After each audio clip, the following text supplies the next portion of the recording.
Kalau sarapan pagi di Kota Baru ni, kita memang ada banyak pilihan kerana banyak juadah istimewa.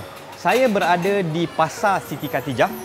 Kita sekarang ni berada di kedai Kak Nap. Specialty dia nasi belauk. Okey, nasi belauk ni, ni abang tengah nasi putih. Nasi putih ni kita akan makan dengan ikan tongkol. Ini orang kata memang juadah istimewa di pagi hari di Kota Baru. Kalau nak try, kita makan. Kena tak ni? Cili. Tambah cili. Sambal kena letak atas. Yes. Dia ada ikan kering kan? Ada ikan kering. Kena letak ikan kering. Mana ikan kering ni? Nasi belauk ni memang sedap kalau dimakan di waktu pagi.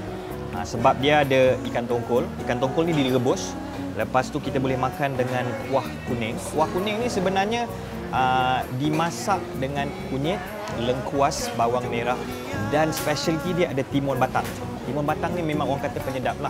Dia sama dengan nasi dagang, cuma bezanya ikan ini diasingkan daripada kuah. Kalau nasi dagang tu kuah tu dimasak sekali dengan ikan tongkol lah. Harga sepinggan sebegini is RM1.50 ke RM2.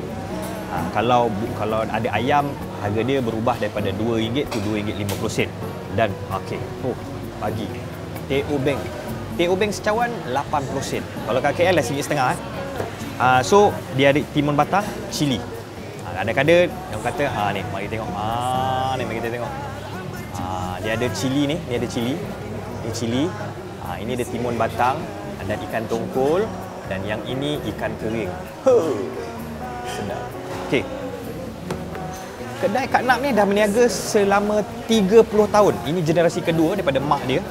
Dan dia buka setiap hari. Tak ada tutup, tak ada cuti. So kalau nak datang, orang kata datang pagi, tengah hari dah tutup. Sebab orang kata orang Kelantan ni dia punya tabiat ataupun hobi diorang ni makan pagi di luar.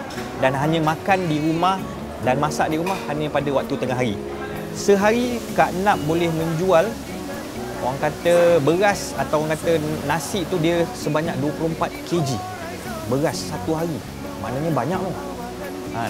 So kalau datang ke Kota Baru, singgahlah ke Pasar Siti Khatijah. Kalau nak cari nasi belauk, yang ini memang makan. Cuba. Okey, jom.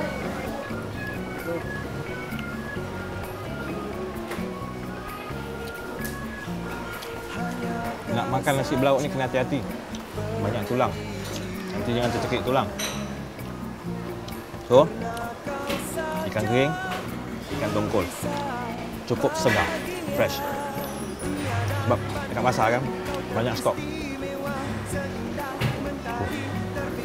Kalau makan nasi belauk, boleh lupa orang kat rumah. Kan?